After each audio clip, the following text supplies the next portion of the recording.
जय श्री कृष्णा दोस्तों, राधे राधे। बृहस्पतिवार का दिन भगवान विष्णु जी को समर्पित होता है। कहते हैं कि जो व्यक्ति हर गुरुवार भगवान विष्णु जी की पूजा करता है और गुरुवार की कथा सुनता है, उन पर गुरु बृहस्पति जी की और भगवान विष्णु जी की कृपा से उनकी सभी परेशानियां दूर हो जाती हैं। गुरुवार व्रत पूजा कथा में कई ऐसी बातें बताई गई हैं जिन्हें मनुष्य को ध्यानपूर्वक अपनाना चाहिए। कहते हैं जो व्यक्ति श्रद्धा भाव से गुरुवार को भगवान विष्णु जी की पूजा करता है और गुरुवार व्रत की कथा कहता और सुनता है, उनकी गरीबी और कष्ट को भगवान विष्णु जी दूर कर देते हैं। जीवन में सुख समृद्धि के लिए गुरुवार के दिन आप भी इस गुरुवार व्रत कथा को सुनें। प्राचीन समय की बात है। एक बड़ा प्रतापी तथा दानी राजा था। वह प्रत्येक गुरुवार को व्रत रखता एवं पुण्य करता था। यह उसकी रानी को अच्छा ना लगता था। ना वो व्रत करती और ना ही किसी को एक पैसा दान में देती। राजा को भी ऐसा करने से मना किया करती थी। एक समय की बात है कि राजा शिकार खेलने वन चला गया। घर पर रानी और दासी थी। उस समय गुरु बृहस्पति देव साधु के रूप में राजा के दरवाजे पर भिक्षा मांगने के लिए आए। साधु ने रानी से भिक्षा मांगी तो वह कहने लगी, हे साधु महाराज, मैं इस दान और पुण्य से तंग आ गई हूँ। आप कोई ऐसा उपाय करें जिससे ये सारा धन नष्ट हो जाए और मैं आराम से रह सकूं। साधु रूपी बृहस्पति देव ने कहा, हे देवी, तुम बड़ी विचित्र हो।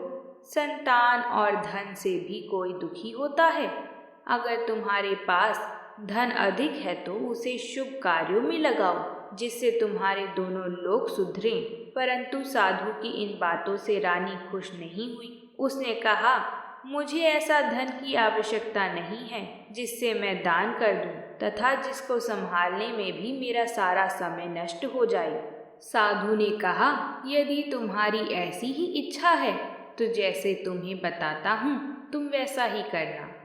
बृहस्पतिवार के दिन तुम घर को गोबर से लीपना, अपने केशों को पीली मिट्टी से धोना, केशों को धोते समय स्नान करना, राजा से हजामत बनाने को कहना, भोजन में मांस मदिरा खाना, कपड़ा धोबी के यहाँ धुलने डालना। इस प्रकार 7 बृहस्पतिवार करने से तुम्हारा समस्त धन नष्ट हो जाएगा। इतना कहकर साधु बने बृहस्पति देव अंतर्ध्यान हो गए। साधु के कहे अनुसार करते हुए रानी को केवल 3 बृहस्पतिवार ही बीते थे कि उसकी समस्त धन संपत्ति नष्ट हो गई। भोजन के लिए परिवार तरसने लगा। एक दिन राजा रानी से बोला, हे रानी, तुम यहीं रहो, मैं दूसरे देश को जाता हूँ क्योंकि यहाँ पर मुझे सभी जानते हैं, इसलिए मैं कोई छोटा कार्य नहीं कर सकता। ऐसा कहकर राजा परदेश चला गया। वहाँ वह जंगल से लकड़ी काट कर लाता और शहर में बेचता। इस तरह वह अपना जीवन व्यतीत करने लगा। इधर राजा के बिना रानी और दासी दुखी रहने लगी। एक समय जब रानी और दासियों को 7 दिन बिना भोजन के रहना पड़ा तो रानी ने अपनी दासी से कहा, हे दासी, पास ही के नगर में मेरी बहन रहती है। वह बड़ी धनवान है। तू उसके पास जा और कुछ ले आ ताकि थोड़ा बहुत गुजर बसर हो जाए। दासी रानी की बहन के पास गई। उस दिन बृहस्पतिवार था। रानी की बहन उस समय बृहस्पतिवार की कथा सुन रही थी। दासी ने रानी की बहन को अपनी रानी का संदेश दिया, लेकिन रानी की बहन ने कोई उत्तर नहीं दिया। जब दासी को रानी की बहन से कोई उत्तर नहीं मिला तो वह बहुत दुखी हुई। उसे क्रोध भी आया। दासी ने वापस आकर रानी को सारी बात बता दी। सुनकर रानी ने अपने भाग्य को कोसा। उधर रानी की बहन ने सोचा कि मेरी बहन की दासी आई थी परंतु मैं उससे नहीं बोली, इससे वह बहुत दुखी होगी। कथा सुनकर और पूजन समाप्त कर वह अपनी बहन के घर गई और कहने लगी, हे बहन, मैं बृहस्पतिवार का व्रत कर रही थी तुम्हारी दासी गई, परंतु जब तक कथा होती है तब तक ना उठते हैं और ना बोलते हैं, इसलिए मैं नहीं बोली। कहो दासी, क्यों गई थी? रानी बोली, बहन, हमारे घर अनाज नहीं था। ऐसा कहते कहते रानी की आंखें भर आई। उसने दासियों सहित भूखा रहने की बात भी अपनी बहन को बता दी। रानी की बहन बोली, बहन देखो, बृहस्पति भगवान सबकी मनोकामना पूर्ण करते हैं। देखो, शायद तुम्हारे घर में अनाज रखा हो। यह सुनकर दासी घर के अंदर गई तो वहां उसे एक घड़ा अनाज भरा हुआ मिला। उसे बड़ी हैरानी हुई, क्योंकि उसने एक एक बर्तन देख लिया था। उसने बाहर आकर रानी को बताया। दासी रानी से कहने लगी, हे रानी, जब हमको भोजन नहीं मिलता तो हम व्रत ही तो करते हैं, इसलिए क्यों ना इनसे व्रत और कथा की विधि पूछ ली जाए। हम भी व्रत किया करेंगे। दासी के कहे अनुसार रानी ने अपनी बहन से बृहस्पतिवार व्रत के बारे में पूछा। उसकी बहन ने बताया, बृहस्पतिवार के व्रत में चने की दाल और मुनक्का से विष्णु भगवान का केले की जड़ में पूजन करें तथा दीपक जलाएं, पीला भोजन करें तथा कथा सुनें। इससे गुरु भगवान प्रसन्न होते हैं और मनोकामना पूर्ण करते हैं। व्रत और पूजन की विधि बताकर रानी की बहन अपने घर लौट आई। रानी और दासी दोनों ने निश्चय किया कि बृहस्पति भगवान का पूजन जरूर करेंगे। 7 रोज बाद जब बृहस्पतिवार आया तो उन्होंने व्रत रखा। घुड़साल में जाकर चना और गुड़ बीन लाई तथा उसकी दाल से केले की जड़ तथा विष्णु भगवान का पूजन किया। अब पीला भोजन कहाँ से आए? दोनों बड़ी दुखी हुईं, परंतु उन्होंने व्रत किया था, इसलिए बृहस्पति देव भगवान प्रसन्न थे। एक साधारण व्यक्ति के रूप में वे 2 थाली में सुंदर पीला भोजन लेकर आए और दासी को देकर बोले, हे दासी, यह भोजन तुम्हारे लिए और तुम्हारी रानी के लिए है। इसे तुम दोनों ग्रहण करना। दासी भोजन पाकर बहुत प्रसन्न हुई। उसने रानी को सारी बात बताई। उसके बाद वह प्रत्येक बृहस्पतिवार को गुरु भगवान का व्रत और पूजन करने लगी। बृहस्पति भगवान की कृपा से उसके पास धन हो गया, परंतु रानी फिर पहले की तरह आलस्य करने लगी। तब दासी बोली, देखो रानी, तुम पहले भी इस प्रकार आलस्य करती थी। तुम्हें धन के रखने में कष्ट होता था, इस कारण सभी धन नष्ट हो गया। अब गुरु भगवान की कृपा से धन मिला है तो फिर तुम्हें आलस होता है। बड़ी मुसीबतों के बाद हमने ये धन पाया है, इसलिए हमें दान पुण्य करना चाहिए। अब तुम भूखे मनुष्यों को भोजन कराओ, प्याऊ लगवाओ, ब्राह्मणों को दान दो, कुआं, तालाब, बावड़ी आदि का निर्माण कराओ, मंदिर पाठशाला बनवाकर ज्ञान दान दो, कुंवारी कन्याओं का विवाह करवाओ, अर्थात धन को शुभ कार्यों में खर्च करो, जिससे तुम्हारे कुल का यश बढ़े तथा स्वर्ग प्राप्त हो और पितृ प्रसन्न हो। दासी की बात मानकर रानी शुभ कर्म करने लगी। उसका यश फैलने लगा। एक दिन रानी और दासी आपस में विचार करने लगी कि न जाने राजा किस दशा में होंगे। उनकी कोई खोज खबर भी नहीं है। उन्होंने श्रद्धा पूर्वक गुरु बृहस्पति भगवान से प्रार्थना की कि राजा जहाँ कहीं भी हो वह शीघ्र वापस आ जाएं। उधर राजा परदेश में बहुत दुखी रहने लगा।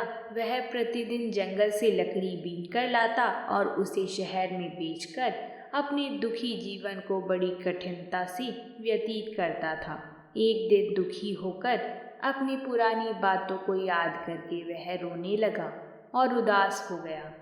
उसी समय राजा के पास बृहस्पति देव साधु के वेश में आकर बोले, हे लक्कड़हारे, तुम इस सुनसान जंगल में किस चिंता में बैठे हो? मुझे बतलाओ। ये सुनकर राजा के नेत्रों में जल भर आया। साधु की वंदना कर राजा ने अपनी संपूर्ण कहानी सुना दी। महात्मा दयालु होते हैं। वह राजा से बोली, हे राजा, तुम्हारी पत्नी ने बृहस्पति देव के प्रति अपराध किया था, जिसके कारण तुम्हारी ये दशा हुई है। अब तुम चिंता मत करो, भगवान तुम्हें पहले से अधिक धन देंगे। देखो, तुम्हारी पत्नी ने बृहस्पतिवार का व्रत प्रारंभ कर दिया है। अब तुम भी बृहस्पतिवार का व्रत करके चने की दाल और गुड़ जल के लोटे में डालकर केले का पूजन करो। फिर कथा कहो या सुनो, भगवान तुम्हारी सब मनोकामनाओं को पूर्ण करेंगे। साधु की बात सुनकर राजा बोला, हे प्रभु, लकड़ी बेचकर तो इतना पैसा भी नहीं बचता जिससे भोजन के उपरांत कुछ बचा सकूं। मैंने रात्रि में अपनी रानी को व्याकुल देखा है। मेरे पास कोई साधन नहीं है जिससे उसका समाचार जान सकूं। फिर मैं कौन सी कहानी कहूँ, यह भी मुझको मालूम नहीं है। साधु ने कहा, हे राजा, मन में बृहस्पति भगवान के पूजन व्रत का निश्चय करो। वह स्वयं तुम्हारे लिए कोई राह बना देंगी। बृहस्पतिवार के दिन तुम रोजाना की तरह लकड़ी लेकर शहर में जाना। तुम्हें रोज से दुगना धन मिलेगा, जिससे तुम भली भांति भोजन कर लोगी तथा बृहस्पति देव की पूजा का सामान भी आ जाएगा। जो तुमने बृहस्पतिवार की कहानी के बारे में पूछा है, वह इस प्रकार है। प्राचीन काल में एक बहुत ही निर्धन ब्राह्मण था। उसके कोई संतान ना थी। वह नित्य पूजा पाठ करता। उसकी स्त्री स्नान करती और ना किसी देवता का पूजन करती। इस कारण ब्राह्मण देवता बहुत दुखी रहते थे। भगवान की कृपा से ब्राह्मण के यहाँ एक कन्या उत्पन्न हुई। कन्या बड़ी होने लगी। प्रातः स्नान करके वह भगवान विष्णु का जाप करती। बृहस्पतिवार का व्रत भी करने लगी। पूजा पाठ समाप्त कर पाठशाला जाती तो अपनी मुट्ठी में जौ भर के ले जाती और पाठशाला के मार्ग में डालती जाती। लौटते समय वही जौ स्वर्ण के हो जाते। उनको बीनकर घर ले आती। एक दिन वह बालिका सूप में उन सोने के जौ को फटक कर साफ कर रही थी कि तभी उसकी माँ ने देख लिया और कहा कि हे बेटी, सोने के जौ को फटकने के लिए सोने का सूप भी तो होना चाहिए। दूसरे दिन गुरुवार था। कन्या ने व्रत रखा और बृहस्पति देव से सोने का सूप देने की प्रार्थना की। बृहस्पति देव ने उसकी प्रार्थना को स्वीकार कर लिया। रोजाना की तरह वह कन्या जौ फैलाती हुई पाठशाला चली गई। पाठशाला से लौटकर जब वह जौ बीन रही थी तो बृहस्पति देव की कृपा से उसे सोने का सूप भी मिला। उसे वह घर ले आई और उससे जौ साफ करने लगी, परंतु उसकी माँ का वही ढंग रहा। कन्या सोने के सूप में जब जौ साफ कर रही थी, उस समय उस नगर का राजकुमार वहां से निकला। कन्या के रूप और कार्य को देखकर वह उस पर मोहित हो गया। राजमहल आकर वह भोजन तथा जल त्याग कर उदास होकर लेट गया। राजा को जब राजकुमार द्वारा अन्न जल त्यागने का समाचार ज्ञात हुआ तो अपने मंत्रियों के साथ वह अपने पुत्र के पास गए और कारण पूछा। तब राजकुमार ने उस लड़की के बारे में बताया और राजा को उस लड़की के घर का पता भी बता दिया। मंत्री उस लड़की के घर गए। मंत्री ने ब्राह्मण के समक्ष राजा की ओर से निवेदन किया। कुछ ही दिन बाद ब्राह्मण की कन्या का विवाह राजकुमार के साथ संपन्न हो गया। कन्या के घर से जाते ही ब्राह्मण के घर में पहले की तरह ही गरीबी का निवास हो गया। एक दिन दुखी होकर ब्राह्मण अपनी पुत्री से मिलने गए। बेटी ने पिता की अवस्था को देखा और अपनी माँ का हाल भी पूछा। ब्राह्मण ने सभी हाल कह सुनाया। कन्या ने बहुत सा धन देकर अपने पिता को विदा कर दिया, लेकिन कुछ दिन बाद फिर वही हाल हो गया। ब्राह्मण फिर अपनी कन्या के यहाँ गया और सभी हाल कहा तो पुत्री बोली, हे पिताजी, आप माताजी को यहाँ लिवा लाओ। मैं उन्हें वह विधि बता दूंगी जिससे गरीबी दूर हो जाएगी। ब्राह्मण देवता अपनी स्त्री को साथ लेकर अपनी पुत्री के पास राजमहल पहुँचे। तो पुत्री अपनी माँ को समझाने लगी, हे माँ, तुम प्रातःकाल स्नान आदि करके विष्णु भगवान का पूजन करा करो तो सब दरिद्रता दूर हो जाएगी। परंतु उसकी माँ ने उसकी एक भी बात नहीं मानी। वह प्रातःकाल उठकर अपनी पुत्री की बची हुई झूठन को खा लेती थी। एक दिन उसकी पुत्री को बहुत गुस्सा आया। उसने अपनी माँ को एक कोठरी में बंद कर दिया। प्रातः उसे स्नान आदि करा के पूजा पाठ करवाया तो उसकी माँ की बुद्धि ठीक हो गई। इसके बाद वह नियम से पूजा पाठ करने लगी और प्रत्येक बृहस्पतिवार को व्रत करने लगी। इस व्रत के प्रभाव से मृत्यु के बाद वह स्वर्ग लोक को प्राप्त हुई। वह ब्राह्मण भी सुखपूर्वक इस लोक का सुख भोग कर स्वर्ग लोक को प्राप्त हुआ। इस तरह कहानी कहकर साधु बने देवता वहाँ से अंतर्ध्यान हो गए। धीरे धीरे समय व्यतीत होने पर फिर बृहस्पतिवार का दिन आया। राजा जंगल से लकड़ी काटकर शहर में बेचने गया। उसे उस दिन और दिनों से अधिक धन मिला।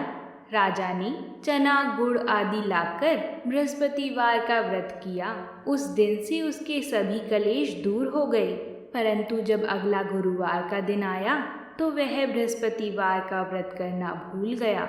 इस कारण बृहस्पति भगवान नाराज हो गए। उस दिन उस नगर के राजा ने विशाल यज्ञ का आयोजन किया था तथा अपने समस्त राज्य में घोषणा करवा दी थी कि सभी मेरे यहाँ भोजन करने आवें, किसी के घर चूल्हा ना जले। इस आज्ञा को जो ना मानेगा उसको फांसी दे दी जाएगी। राजा की आज्ञा अनुसार राज्य के सभी वासी राजा के भोज में सम्मिलित हुए, लेकिन लकड़हारा कुछ देर से पहुंचा, इसलिए राजा उसको अपने साथ महल में ले गए। जब राजा लकड़हारे को भोजन करा रहे थे तो रानी की दृष्टि उस कुटी पर पड़ी जिस पर उसका हार लटका हुआ था। उसे हार कुटी पर लटका दिखाई नहीं दिया। रानी को निश्चय हो गया कि मेरा हार इस लकड़हारे ने चुरा लिया है। उसी समय सैनिक बुलाकर उसको जेल में डलवा दिया।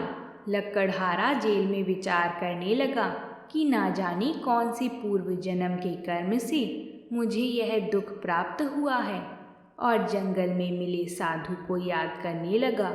तत्काल बृहस्पति देव साधु के रूप में प्रकट हो गए और कहने लगे, अरे मूर्ख, तूने बृहस्पति देवता की कथा नहीं की, उसी कारण तुझे यह दुख प्राप्त हुआ है।